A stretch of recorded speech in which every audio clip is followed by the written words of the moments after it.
Good morning. Welcome, everyone, to our worship this morning. And thank you, Chris, for reading that scripture for us.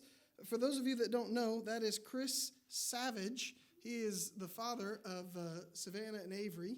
And the Chick-fil-A crew, right? They're like the Chick-fil-A crew's parents, but only some of them. Anyway, the whole family's here today, so if you get a chance, make sure you say hello and welcome the Savage family here with us, as well as any other visitors who are here. You guys, if you're not normally here, all right, and you feel a little bit uncomfortable, because that happens from time to time, just know we're all really happy you're here. Every single person is very happy that you're here, and we want you to know, we want to know who you are. Like people say, let us get to know you. And that's, yeah, I agree. I echo that statement. But I want to know who you are. I want to know about your life, and I want to be your friend. That's the attitude of the church here this morning. And so please hang out for just a couple minutes afterwards, because you're either going to hang out or one is going to chase you down. Those are your two options. So let us get to meet you and really know who you are, and bring you into, let you be a part of this family and experience what it's like to be a part of the Church of Christ here in Flower Mound. This morning, we are talking about, we're talking about gratefulness or gratitude, which the more I say those back to back, the more I think they're probably just the same word with a different flavor. Gratefulness and gratitude seems a bit redundant. I want to start, though, with a verse that a lot of us know. In John chapter 16, Jesus says something really discouraging. He says, and I quote, "In the world you will have trouble." That's it. I mean, that's the full sentence, all right? That's not the full context, but it's the full sentence. That's a true statement. I think I've told you before about the bull rider who had a T-shirt on, and it said, "Not if, but when and how bad," referring to serious injury as a result of riding an angry bull. Right? Well, in terms of the risk you run living life, it really is not if, but when and how bad are your tribulations going to be. In this world, Jesus says straight up, you're going to have trouble. Some of the troubles in our world are things like depression. I was listening to a podcast recently by a preacher named Lonnie Jones. I'm going to tell you a story about Lonnie, and then I'm going to tell you a story about Bonnie. Lonnie and Bonnie. All right, so Lonnie was talking on his podcast about how at the root of depression is unrealized expectation, right? What you expected did not come to fruition. And he used a great example, so I'm going to steal it. He said he showed up at a camp for a weekend retreat or a church camp. I can't remember which one exactly, but shows up at this church camp, and he sees just off in the distance a food truck, a barbecue food truck that has, according to him, the greatest brisket you will ever taste in your life. And he got very excited. And as he walks up, he just about went straight to the food truck, but they realized, hey, I am here to speak at a retreat after all. I better go into the mess hall and say hey to everybody. So he goes into the mess hall, and what does he find on the table? Pizza. All right. The way he described it, he said, "My heart sank, and I figured I ought to just take a box of that pizza, walk out into the lake until it couldn't reach, swim on the pizza until it disintegrates, and then I drown myself in my own sorrow because I didn't get to have brisket." Right now, expectation did not meet reality. Now, in reality, as I understand it, Lonnie's a pretty big fan of pizza. It wouldn't have been too bad if the expectation wasn't set. And so sometimes in our world, the tribulation that we deal with is depression as a result of an unrealized expectation. Bonnie, all the kids are going to remember this. Bonnie recently got a snow cone machine, didn't we, Bon? We got a snow cone machine. Now, it's a Five Below snow cone machine, so it was $5, and it doesn't use batteries, and I cut my finger on it, and it's little. And it's fantastic. Now she stopped listening. It's not that great. All right, so it's kind of a piece of junk. So she got it at the Christmas party, and it was the thing she wanted, and she was so excited about it. And her expectations were through the roof, okay? She's laying in bed. We're laying down, and I'm telling her, "Bon, we got to go to sleep. How about in the morning? How about in the morning we have snow cones?" And Courtney had already said, "Yeah, we'll do a breakfast snow cone," which is like apple juice and grape juice on the ice, right? Well, it's fine. Thought that was a great idea.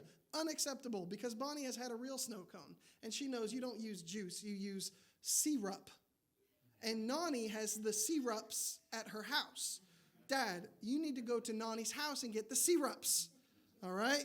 Well, maybe we'll do that another time. So we wake up in the morning, ready to have our breakfast snow cone, and it's devastation, utter devastation. In fact, she may have even felt as though it would be better not to have the snow cone machine than to not have the snow cone the way I wanted it. Unrealized expectation. And that was tough, right? It was a tough morning, all right? It was a tough morning. But this is something that we all experience. And these are some silly or lighthearted examples, but in reality, sometimes we have a plan for our life. A 5-year plan, and we get back to year 3 and we realize, not going to make it. This is not going the way I thought.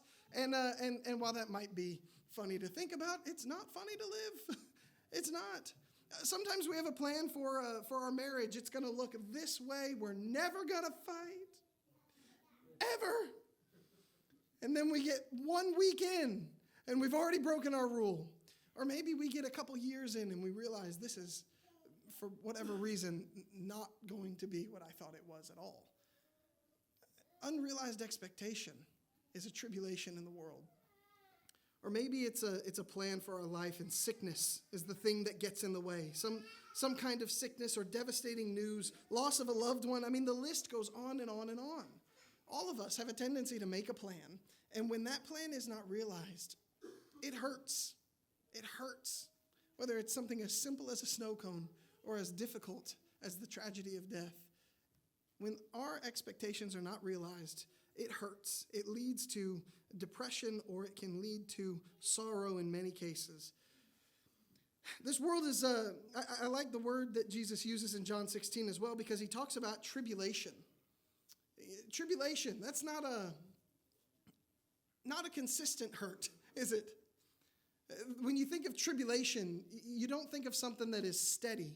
You think of something that has some variability to it. My brain immediately goes to a boat on the sea in the midst of a storm. I mean, you don't know if you're going up or down, left or right, if the rain is hitting you from the top or the bottom. You can't tell what's going on. It's disorienting. And in this world, these difficulties we go through, I mean, they create enormous amounts of instability in our life. You could have a plan, and the next thing you know, you are somewhere completely without a plan. Instability, our world can sometimes feel like we're playing a game of emotional Russian roulette. Am I going to have a good day or a bad day today? Right? Are things going to go the way I want, or is stuff not going to work out? Right? How am I going to feel tonight? Happy or sad? Courtney had mentioned, she said, growing up with parents, and for those of you that don't know, Courtney's parents had to get a divorce when she was in middle school. And so she said growing up with parents who were fighting all the time, that was her thought every morning. Is someone going to threaten to leave today? Who's going to yell first? And man, talk about instability. All of us, again, experience this to varying degrees of instability, the emotional Russian roulette, depression because of unrealized expectations, and tribulation, as Jesus calls it. So what do we do with that? All right, do we get over it? I mean, I feel like for a good couple 100 years, that was the solution. Get over it. It happens to everybody. You'll live. Okay, well, maybe we just yell Christian-y things at it, like, well, be grateful. Okay, thanks for that. I'll try and be grateful now. And, typically we don't have a lot to offer as humans to other people in this situation. Life is hard. Life is really difficult, and it gets us down. And sometimes it gets us up, and then it gets us right back down. And it can be unstable and difficult. And how do we handle this? Well, you may tell someone to get over it or to be grateful, but then the question comes, how exactly can I be grateful at a time like this? Right? I mean, I've been in that spot. How exactly am I supposed to be grateful when right now, right here, I'm dealing with all of this stuff, whatever that stuff is? How am I supposed to be? So then, can you be grateful in bad times? Well, look at Genesis chapter, well, let's go with 37. Genesis 37, we got a story. And I could read all of this, and it would take up all of our time, and it would be compelling and powerful.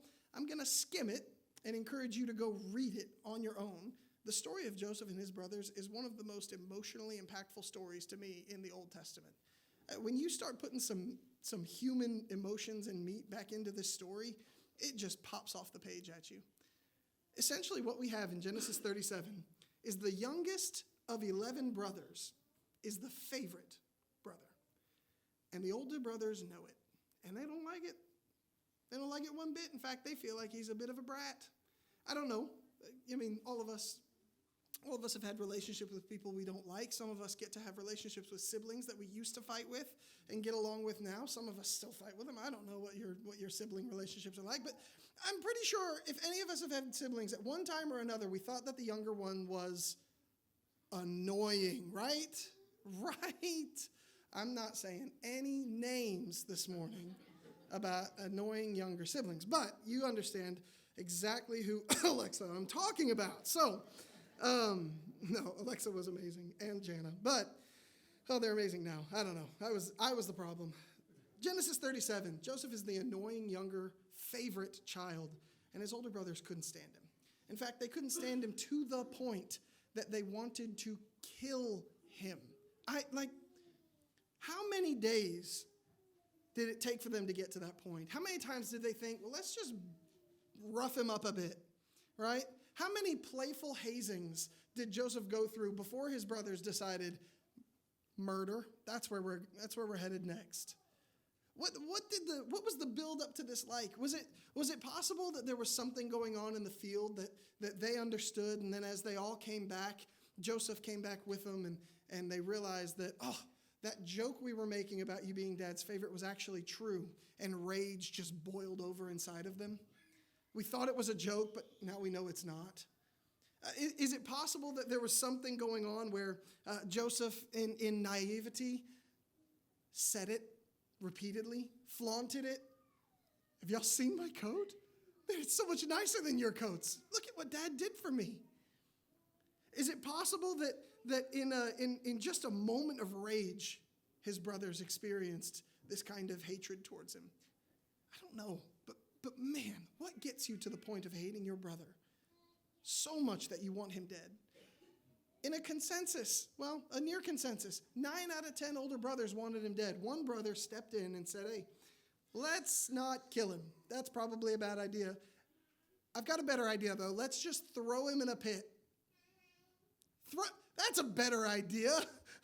We haven't tried that in terms of hazing him yet, all right? So they throw Joseph in a pit. I just want you to put yourself in Joseph's situation, all right? Not me, the better Joseph, the good-looking one that the Bible talks about. You're in a pit. You're in a ditch. You've been thrown into a hole in the ground. How many times do you think he tried to get out? How many times do you think he grabbed onto a piece of dirt only to feel it break off and he stumbled down to the ground? How hoarse has your voice gotten from screaming for somebody to come get you out of the pit? How many times did you sit down and cry a little bit because I'm hopeless and I'm helpless? I don't know how many times Joseph did this, but I'd have done it a lot. And so finally, after an amount of time, his brothers come back and they pull him out of the pit. That one brother who was taking care of him, watching out for him, making sure he didn't die, but did get thrown into a pit, so, positives and negatives there. That one brother wasn't here, right? I believe it was Reuben, wasn't there this time. And so all the other brothers, the other 9 brothers, come out and they pull him up out of the pit. You're Joseph, you're thinking, too far, guys. Finally, right? Good grief. Where's my coat? Like I'm angry about this. I'm hurt. Thank you finally for getting me out of here. But man, get me back. I'm hungry. It's been a while. Maybe you're Joseph and you come out and you're like, finally, I realize I was a little brat. Thank you for pulling me out of here. I'm sorry. And you're met with stone faces, silence from your brothers. And then you notice there's this band of people, some strangers off over to the side, and one of them's walking towards you, looking you up and down. And then he hands your brother something, grabs you by the arm, you pull away, and he hits you in the legs, knocks you to the floor. and drags you over to his caravan. What are you thinking right now? What are you doing? Those are my brothers. Guys, someone help me. What is this guy doing to me? Why are none of you stopping him? Silence as you're dragged away into slavery. Not death. I mean, death almost would be a blessing at that point. You've spent a long time in a pit, and now your brothers hate you this much. You're never going to see your father again. At least you could be put out of your misery, but no, slavery, servitude for the rest of your life, and you're dragged off.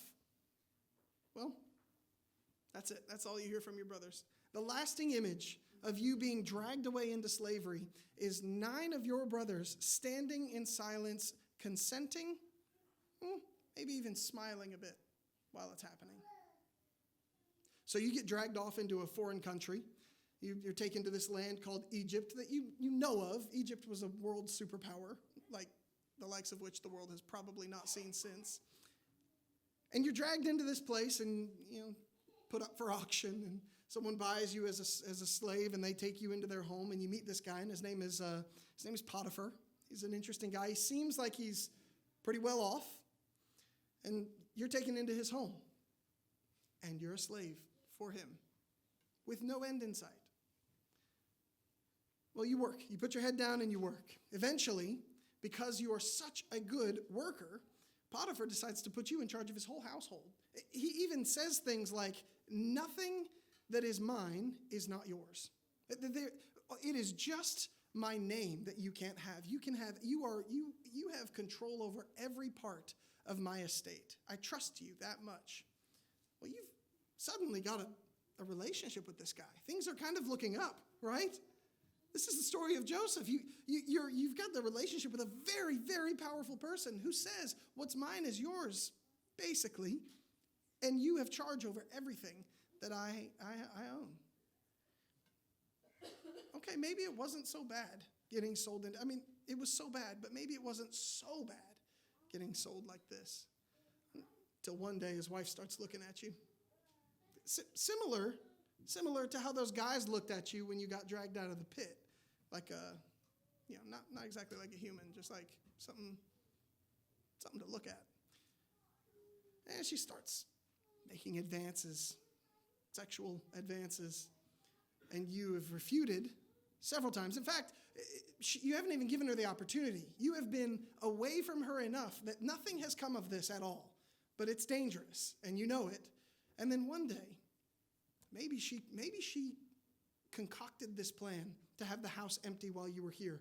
But the detail we're given in the Bible is that the house was empty while Joseph and Potiphar's wife were there. Maybe that was her plan. Maybe it was just a coincidence. I don't know. But you're now in a situation that is not good. And this woman, the wife of your boss, is trying to seduce you to sleep with her. And you say no. And she grabs you and you run. And your shirt tears, which looks pretty suspicious. So she works herself up as you run away and waits for her husband to come home, and she hangs on to your garment in her hand, and she says, look at what this guy did. He came in here to force himself on me. You're Joseph, what are you going to say? No, I didn't. Sorry, bud, I'm probably going to believe my wife over you. Your garment is in her hand. You fled from the scene. Like, what else am I supposed to think? Potiphar is so irate that this man, this servant, Joseph, who he trusted with his entire livelihood, 1 minute, is now his enemy the next. And he's thrown into prison, which, if you know much about prison, in Egypt is a pit. Been here before, he might think. This again, right? So he was the favorite of his father, and then his brothers happened, and then he got thrown into a pit, sold into slavery. Then he was the favorite of his boss, and then his wife happened, and he got thrown back into a pit. Again, just think about this. As you're laying in this dark pit, what flashes through your mind? Unrealized expectation? Difficulty of what is the day going to bring? Do you flash back and think about, if they had just helped me, if I had not been so naive, if my brothers could have just controlled themselves for a minute, if Reuben had only been there, what could have happened? Think of all the situations that could have led to me not being in a pit in Egypt. But I am here. Again, how many times do you think he cried out? How many times do you think he tried to climb out? How many times do you think he sat there and wept and just stared off into space thinking, how is my life here? How did I get here? What could I have done differently in that situation with Potiphar's wife? I mean, I did the right thing, I think. But if that was the right thing, then why did I end up here? Why wouldn't God take care of me if I did the right thing? Where exactly is he right now? Well, you're Joseph, so you put your head down and you get to work. I don't know, maybe you sweep your cell and make your bed or something. Make your rocks, I don't know. Sweep your dirt. And there's one movie where he plants a tree because a tree is symbolic. But you put your head down, you get to work, and eventually, you are in this prison with two other prisoners, and they have dreams, and you interpret their dreams for them, and you say, hey, please just tell Pharaoh that I'm in here unjustly and that I need to be let out. Like, remember me. If what I said comes true, remember me. Well, everything he said came true, and they forgot him, okay? Talk about being forgotten in a pit in Egypt, hated by your brothers, and assumed to be a sexual predator by your boss. Why? How did I end up here? So then, oh goodness. I've done something and I lost all of my notes. Well, okay, they're back. Sorry about that. So then you're in this pit and you put your head down because you're Joseph and you work and you're eventually raised up to a position of moderate authority in the pit. You're taking over the jail cells. And finally, Pharaoh has a dream. And then suddenly, years later, someone remembers, or there was a guy in prison who interpreted dreams. And they call for you and you come up and you're brought before Pharaoh. I don't know what that looked like. Maybe they had to shave him up. Maybe they had to clean him off. Did they just bring a dirty prisoner out? How do you feel being brought before a king in that situation? I don't know. Scared to death. That's how I feel. Now you're before Pharaoh, the ruler basically of the world. At this point, Egypt was a world power, like I said, an unprecedented world power. And Pharaoh says, well, I've had these dreams. Tell me what they mean. So you go, here's what they mean. And Pharaoh likes your interpretation, so he says, what are we going to do about it? As a matter of fact, I've been thinking about economic plans while in the dungeon. I don't, here's the plan, right? Joseph says, during these years of plenty, we're going to save up so that we have stuff during these years of famine. That's what we're going to do. And Pharaoh likes his plan. And Pharaoh eventually decides, hey, I'm going to clothe you like me, right? I am going to put you in positions of authority like me. You're basically going to be me, all right? The only difference is going to be my title. I'm Pharaoh, you're not. Every other situation, you're me. Go take care of things on my behalf. Go rule over Egypt on my behalf. And so now Joseph is in a position where he went from dad's favorite to a pit to slavery to Potiphar's favorite to a pit to king over the world, basically. I mean, this is a ridiculous, look at how many ups and downs, right, did Joseph have in his life? It's a roller coaster of emotions, just a painting of tribulation. And so Joseph ends up eventually being over all of Egypt. And then this is the part that is just, I mean, a beautiful, beautiful picture. Eventually his brothers are hungry because famine struck and they didn't save up like Joseph did. And so his brothers come asking for food and he's shocked.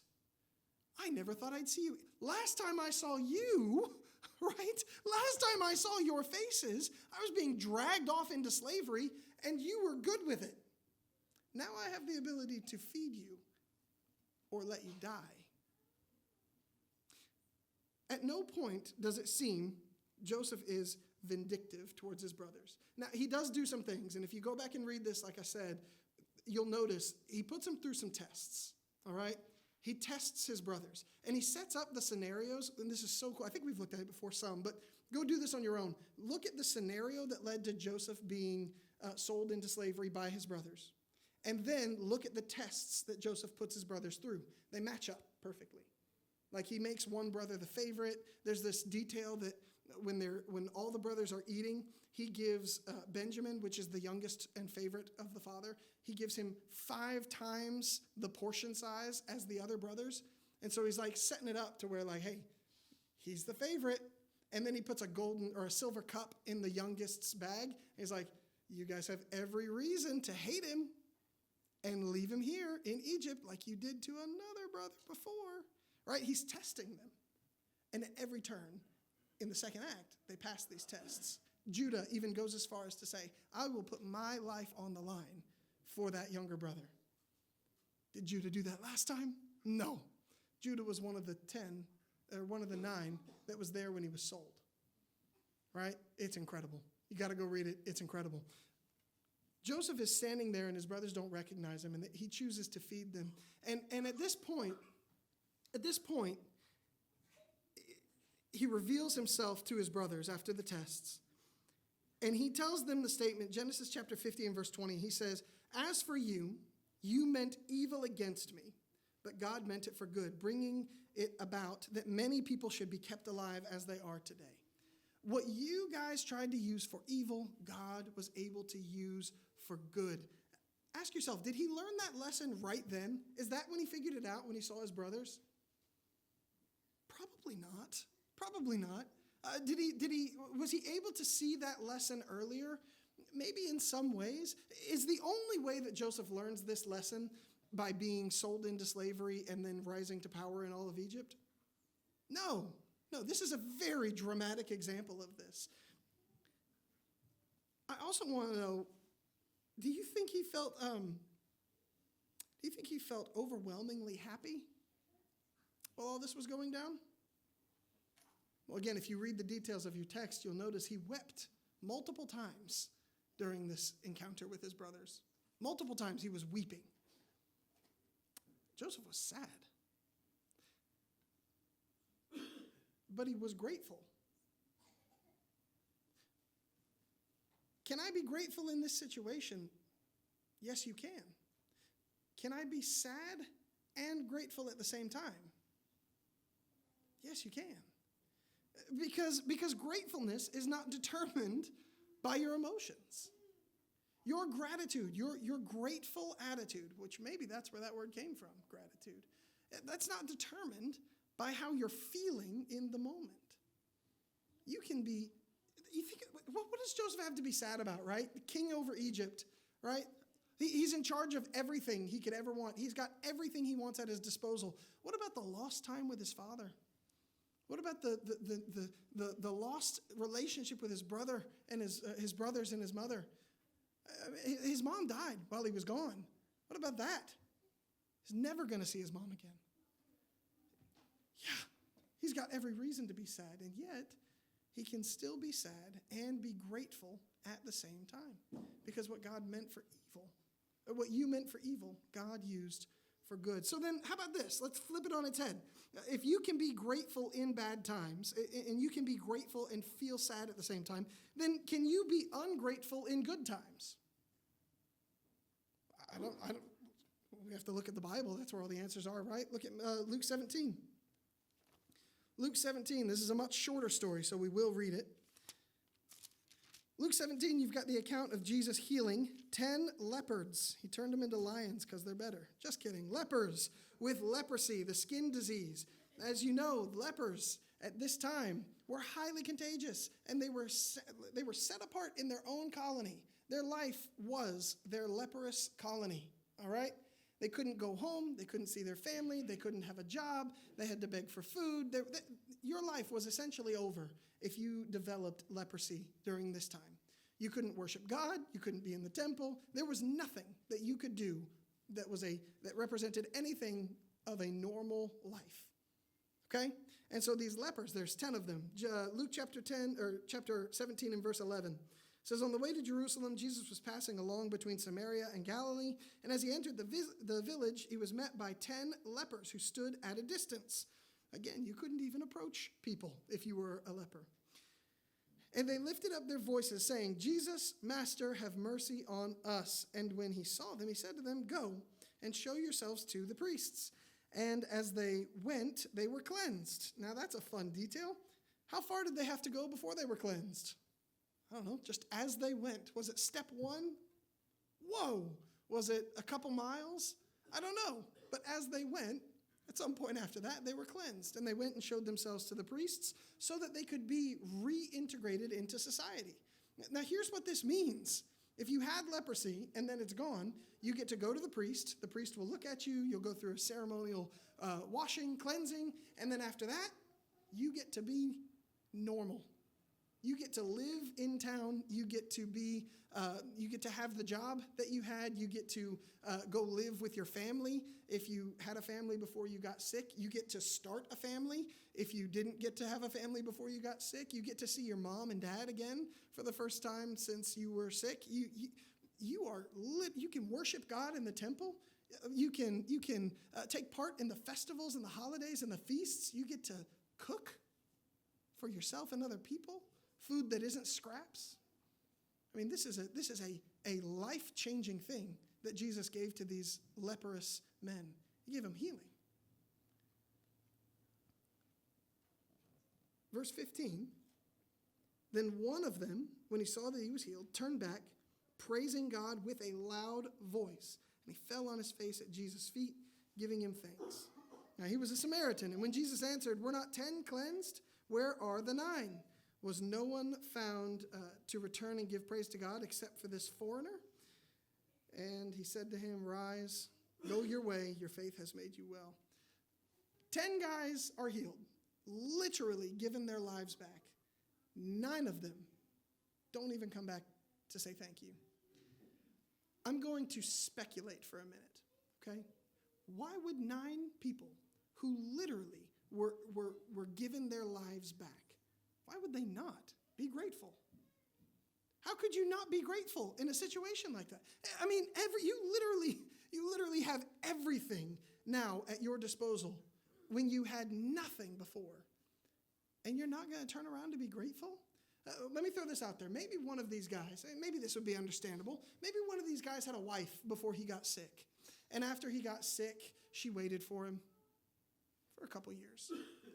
But it's been 15 years at this point, and she doesn't have a husband, and her dad has passed away who would take care of her in that culture, and she needs to marry for her children's sake. And so she gets remarried to another man, and this leper has been gone for 15 years. He gets healed by Jesus. He cleanses himself. He goes to the priests and have himself cleansed, and he goes back home to find, my wife's married another man. There's another man taking care of my children. This is awful. It would have been better to have nothing than to come back to this. All right, maybe that's a little bit understandable, maybe. Maybe one of these guys was a leper for so long that when he came back, none of his friends were living anymore. And he was just as lonely, he felt, as he was beforehand. I don't know. But here's the problem. You've been given your entire life back, and yet you're focusing on the things that are wrong. You get to have breakfast snow cones, but they didn't have the right syrup. It's possible to be ungrateful when good things happen. It's possible to be ungrateful when good things happen, and it may sound like nothing is better than something. I remember talking to Courtney about like youth activities, like an overnight youth activity. I was like, when you were little, like you weren't allowed to go to those before you were old enough, right? And she was like, no. I said, but what if someone told you you could go for like some of the night, like you could go to like midnight, and then all the older kids, they hang out and stay the night, and then you have to go home. She was like, I would have been devastated. It would have been worse than if I never got to go. Now, that's a little bit childish, is it not? That was Courtney when she was a child, okay? Not Courtney now, but that is a little bit childish. Right, you think about this. So you're actually telling me that nothing is better than something? Is that really the argument here? That nothing at all, no fun is better than some fun. Well, you know what? Sometimes when things are going well in our life and we look over and we see the difficulties instead of the good that's right in front of us, that's exactly what we're saying. I would rather not have this good stuff because that bad stuff is so bad. I'd rather have none of it at all. So if you can be grateful in bad situations and you can be ungrateful in good situations, what does that tell us? What are we supposed to learn from that? We're supposed to learn that gratefulness is not about what happens to you. Gratefulness is not about what happens to you. It's about how you decide to handle what happens to you. Gratefulness is not about your environment, your attitude, your sense of gratitude or gratefulness. I'm telling you, I think they're the same word spelled differently, all right? Your gratefulness is not determined by the things around you. It's determined by you and how you choose to handle those things. There's a story. I don't know, some of you guys have maybe heard this before, but it's a guy named Alan Watts tells a short story. He says, once upon a time, there was a Chinese farmer whose horse ran away. That evening, all of his neighbors came around to commiserate, and they said, we're so sorry to hear about your horse. This is most unfortunate. The farmer said, maybe. The next day, the horse came back, bringing 7 wild horses with it. And in the evening, everyone came back and said, oh, wow, isn't that lucky? What a great turn of events. You now have 8 horses. And the farmer again said, maybe. The following day, his son tried to break one of the horses, and while riding it, he was thrown and broke his leg. The neighbors then came back and said, oh dear, that is too bad. And the farmer responded with, maybe. The next day, the conscription officers came around to conscript people into the army, and they rejected his son because he had a broken leg. Again, all the neighbors came around and said, isn't that great? And the farmer said, maybe. Alan Watts writes at the end of this story, the whole process of nature is an integrated process of immense complexity. It's nearly impossible to tell whether anything that happens in it is good or bad, because you never know what the consequence of the misfortune, or you never know what the consequence of good fortune will be. I think there's a lot of truth in that statement. It's difficult from where you are to know if what happened now will end good or bad. It's difficult to know if where I'm at right now will be a net positive or a net negative. It's almost like playing emotional Russian roulette. Unless gratefulness. If gratefulness is not about what happens to you, then gratefulness is about a choice. You get to choose to be grateful or not. You get to choose whether or not this is going to emotionally wreck me or not. You get to choose, am I going to be grateful and sad or bitter and sad? Because sad things happen. And you can still be grateful even if you're sad. You get to choose, am I going to be happy and bitter or just happy? Because you get to be grateful. Good things happen, and they're often going to be accompanied by other difficult things. This life is a very complex weaving. It's a tapestry of good and bad and all the in the middles. And if you choose to look at the bad, it's going to be pretty tough. In fact, at the very beginning, we talked about a verse, John 16:33, where Jesus, plain as day, says, in this world you'll have trouble. And if that's the part you look at, it's a pretty disappointing passage, is it not? What does he say right after this? But take heart, because I've overcome the world. You know how I like to reference that verse? It's the one where Jesus says he overcame the world, not the one where Jesus said the world is hard. See, all this is about choosing gratefulness. I'm grateful Christ overcame the world. How do we do this? Very quickly, there are 2 things I want to talk about really quick as we wrap up. Gratefulness or gratitude is really just about your attitude. You can choose to be grateful regardless of your circumstance, because gratefulness is not about what happens to you, but it's about how you choose to handle it. The first thing I think we have to do, just like the song says, is count your many blessings. Thankfulness is an antidote to the troubles of this life. I'm just going to go rapid fire here. Colossians 3:17, whatever you do in word or deed, do everything in the name of the Lord, giving thanks to God the Father through him. 1 Thessalonians 5:18, give thanks in all circumstances, for this is the will of God in Christ Jesus for you. Philippians chapter 4 and verse 8. 7 says, do not be anxious about anything. Verse 6 says, do not be anxious about anything, but in everything by prayer and supplication, with thanksgiving, let your requests be made known to God, and the peace of God, which surpasses all understanding, will guard your hearts and your minds in Christ Jesus. Ephesians 5 and verse 20, giving thanks always and for everything to God the Father in the name of our Lord Jesus Christ. Hebrews chapter 12, verse 28 and 29, therefore let us be grateful for receiving a kingdom that cannot be shaken, and thus let us offer to God acceptable worship with reverence and awe, for our God is a consuming fire. 1, 2, 3, 4, 5 different churches needed the message of thankfulness. 5 different churches. 4 of them for sure were times that Paul was teaching different churches to be thankful, and the 5th was a general letter to the Hebrew Christians. Do you think thankfulness might be an important part of the Christian life? If we're going to choose gratefulness, we have to choose thankfulness. Second thing, and it's in the passage that was read for us this morning in the scripture reading, look at Colossians chapter 3 and verse 15. The way that this passage starts was the reason I chose it. Colossians 3 and verse 15. Let the peace of Christ, what does your version say right there? Mine says rule. Let the peace of Christ rule in your hearts, to which indeed you were called in one body.